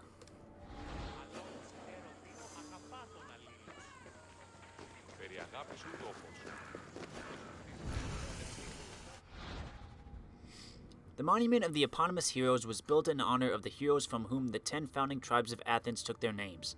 The bronze statues were erected on a marble base that also served as an official notice board for the Athenian people. Athens was divided into 10 tribes when Cleisthenes reorganized the political system in 508. The tribe's 10 heroes were chosen from among the mythical figures of Athens by the Oracle of Delphi. The chosen figures were Erechtheus, Aegeus, Pandion, Leos, Acamas, Oeneos, Cecrops II, Hippothum, Ajax, and Anticoche. Athens' tribal structure meant that citizens voted by tribes, and the Council of the Bulle featured a rotation of tribal delegations. So is that all that's left of it? Yeah, 2014. Wow.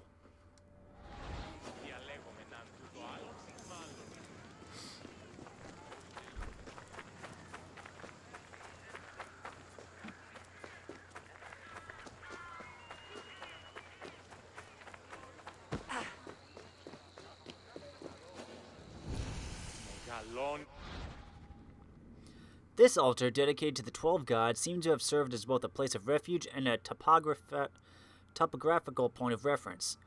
Herodotus used the altar to give sample distances and functioned as a milestone for all distances in Attica. The altar was dedicated by the archon Pisistratos in 522. The exact identity of the 12 gods is still debated, but it is commonly accepted that they were the same 12 Olympian gods that were represented on the east frieze of the Parthenon.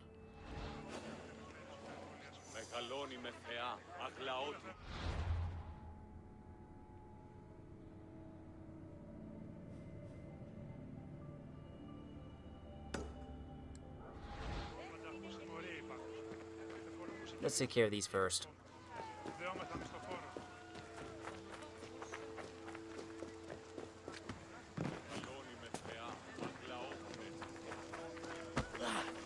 Excuse me. Excuse me.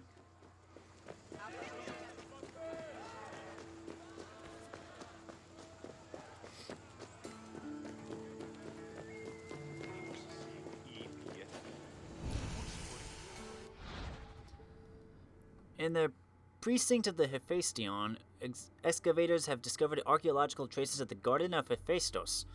According to their findings, trees and shrubs used to be planted in rows running parallel to the main structure.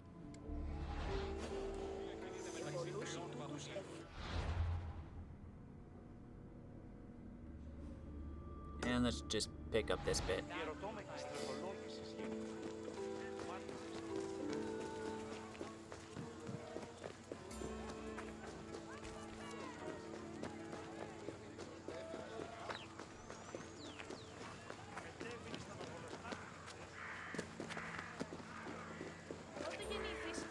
So much discovery. And we're probably not even barely started.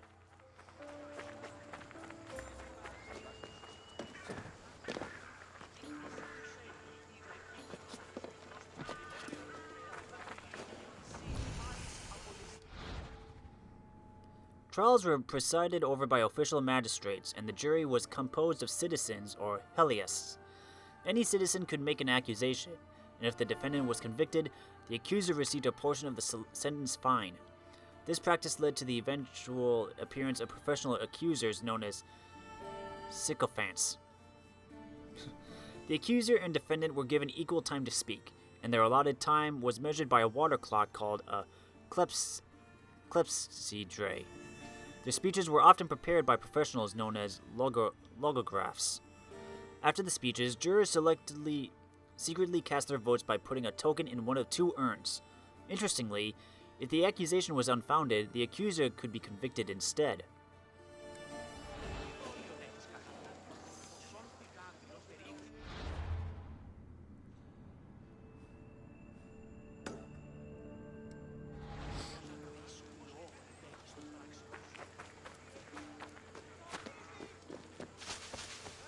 Hello, doggy.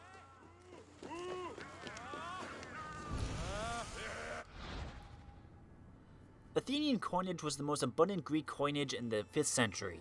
The coins came in many denominations, from tiny coins weighing approximately 0.15 grams to larger tetradrachms weighing 17.2 grams. At one point, Athens even struck an issue of decadrachms weighing 43.2 grams. These large coins dated back to the 460s BCE and have been linked to either the Athenian victory over the Persians at the Eurymedon River, which resulted in an enormous amount of seized booty, or the capture of Thassos and its rich mines. Athens also occasionally struck gold coins, and from the end of the 5th century, they minted bronze coins as well.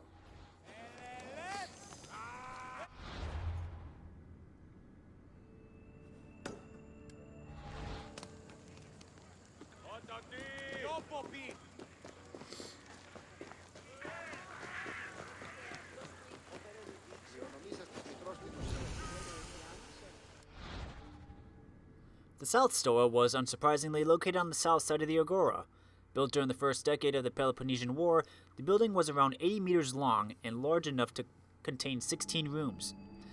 Based on evidence of dining couches lining the walls, it is thought that some of these rooms were dining halls where magistrates were fed at public expense. The purpose of another room was inferred by the discovery of an inscription that suggested it was used by the metronomoi, the magistrates in charge of weights and measures. It's possible the other rooms had similar commercial functions, as excavations in the building have turned up numerous coins.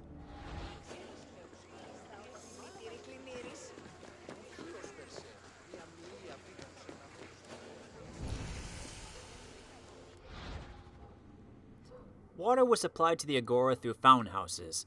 Aqueducts delivered the water to a reservoir, and the overflow was excavated through a drain. Fountain houses were among the earliest public buildings in the Agora.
and be down here with me.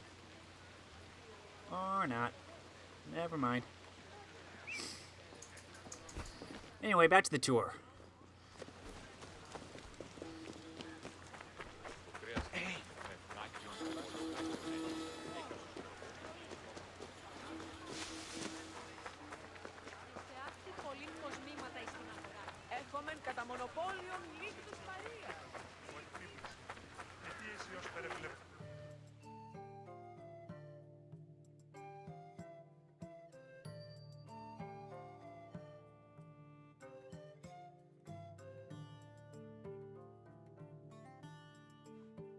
The painted stoa, or stoa poikile, derived its name from the panel paintings on its wall.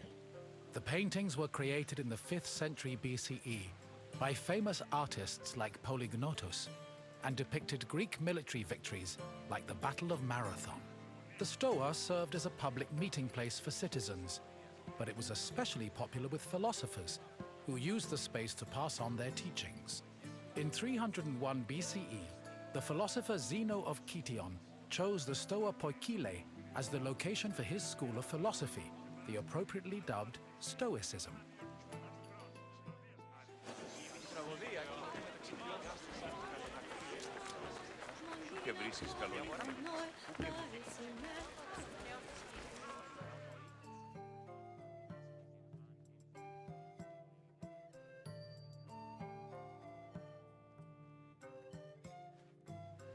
Trade in the agora was supervised by magistrates. There were 5 agoranomoi who kept order in the market, controlled the quality of goods, and collected market dues. This provided revenue to the city and helped pay the magistrates and those in charge of maintaining order. The market benefited everyone. Customers bought what they needed, merchants made their living, and city officials received the money they needed to keep the wheels of democracy turning.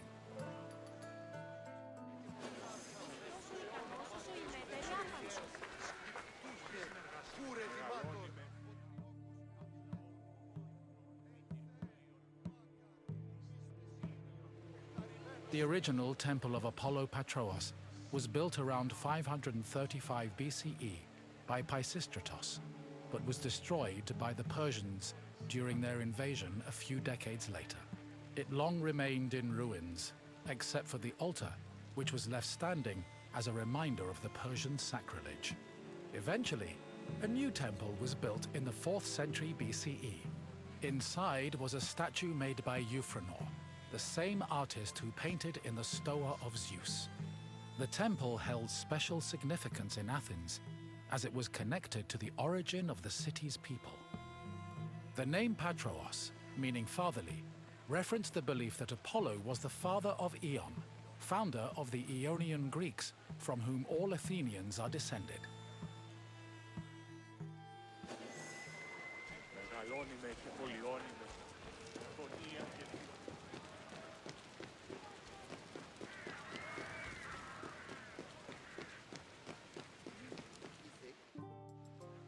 The Temple of Hephaestus overlooks the Agora from the Colonus Agoreus Hill. Today, it is one of the best preserved temples in Greece, owing to its conversion to a church in the Middle Ages. But while this transformation preserved the structure, it also damaged the surrounding sculptures. The temple was dedicated not only to Hephaestus, the god of metallurgy, but also to Athena Ergane, goddess of arts and crafts. Nearly every part of the Hephaestion was lavishly decorated with depictions of famous mythological events, like the labors of Theseus.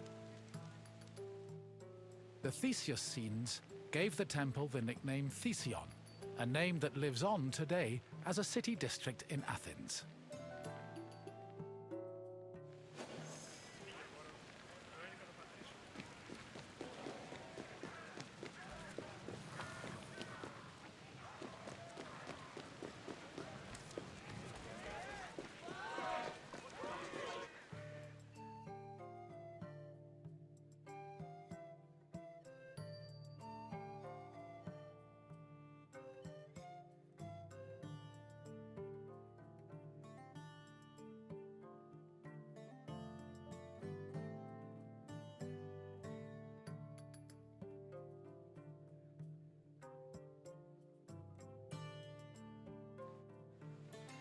The Bouleuterion was another building in the Agora that contributed to the democratic process.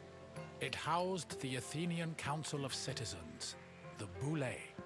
This council of 500 was composed of 50 members from each Greek tribe, all of whom served a one-year term. They were chosen by lot from among citizens over 30. Every month, one group of 50 was chosen to lead the Boulei's executive committee, the Prytaneis. The Prytaneis met every day of the month and called meetings of the full council in the Bouleuterion, where they spent their time discussing bills.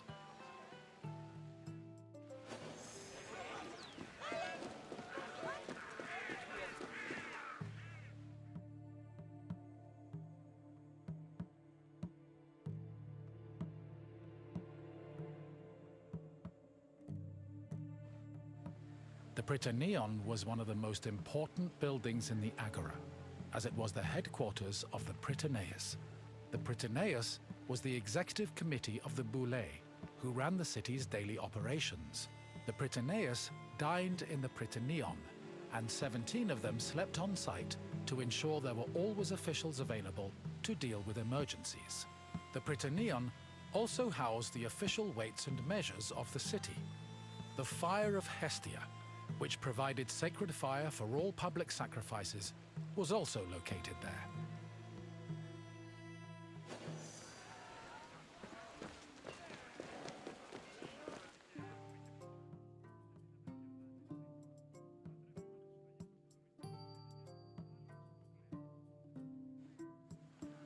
The Heliaia was the most important court in Athens and was presided over by a group of judges called Heliasts. Judging was a regular part of an Athenian citizen's life, with trials happening almost every day. Heliasts were chosen randomly based on two factors. First, that they were on the official list of 6,000 potential Heliasts. Second, that they were present at court on the day of the trial. A stipend of 2 obols was established by Pericles to compensate for the loss of work while on Heliast duty, and also to encourage participation in the judiciary process.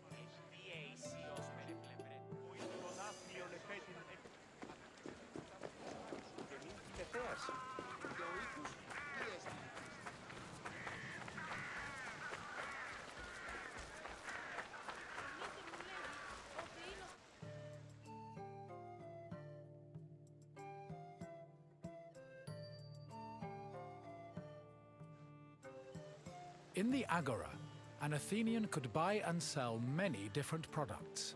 The permanent retail market was divided into sections according to the category of merchandise. Merchants and craftsmen who worked in the market could be citizens, foreigners, or even freed slaves. They sold everything from food and clothes to jewelry and slaves. With so much variety, competition was fierce, and that competition helped regulate the market's prices.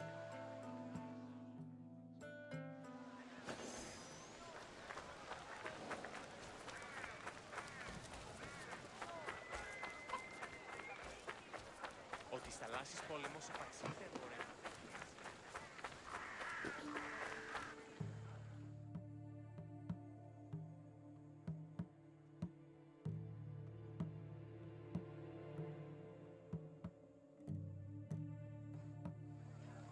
The Heliaia wasn't the only court in Athens. This other court was located next to the South Stoa. Historians believe it to be a court based on the discovery of a nearby box containing 7 bronze ballots. These ballots were used by jurors to give their verdicts. The reason trials were so common in Athens might have been related to their democratic regime, which promoted the individual's right to demand reparations for injustice. However, not all legal matters were settled in this fashion. If a claim was small enough, it was settled individually by a magistrate. Public trials were reserved for more serious offenses, such as murder, theft, and political crimes.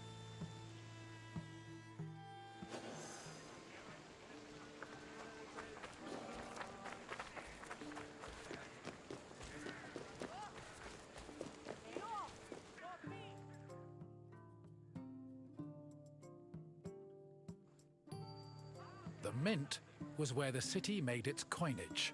It is believed that Athens' mint was in the city's agora, as modern excavations have turned up small disc-shaped pieces of metal used to make coins. Much of the silver required for minting coinage came from the Lavrion silver mines. Athens was so dependent on the mines that when they lost them during the Peloponnesian War, the city was forced to melt down a gold statue of Athena to mint gold coins and avert a monetary crisis.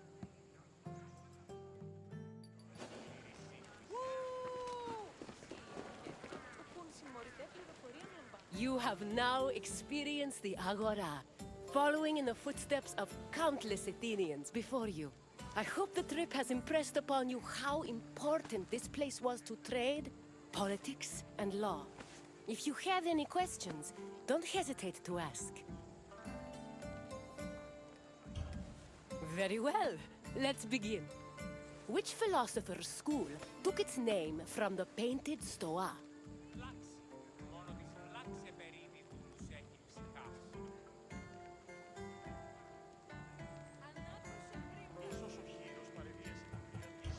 Thalys had an obsession with water, which he believed made up all matter in the world. He also lived a full lifetime before the Pikili Stoa was constructed. Try again.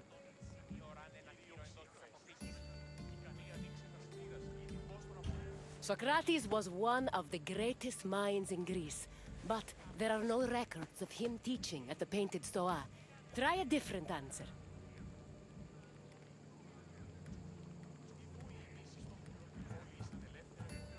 Aristhenes is often called the founder of the school of cynicism, which had no relation to the Painted Stoa. Keep trying. Yes, Zenon taught at the Stoa, and so he and his followers were dubbed Stoics. Time for another question. What other name has the Iphistion gone by?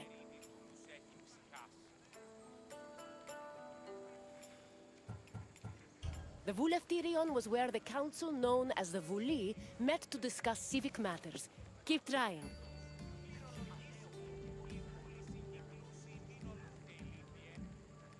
Correct. The name was inspired by the scenes showing the hero Theseus, which decorate the temple.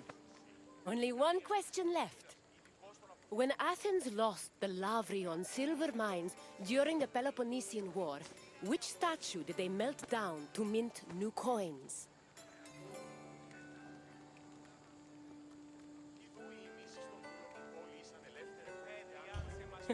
There was a statue of Apollo Patros in the Agora, but it was made from limestone, and thus could not be melted into metal coins.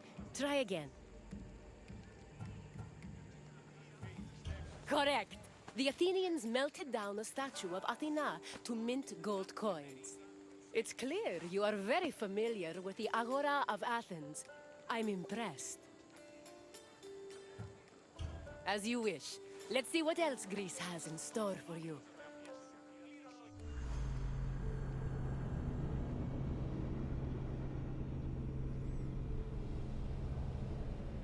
I'd say this is probably a good place to break. So, we'll continue the tours in the next bit.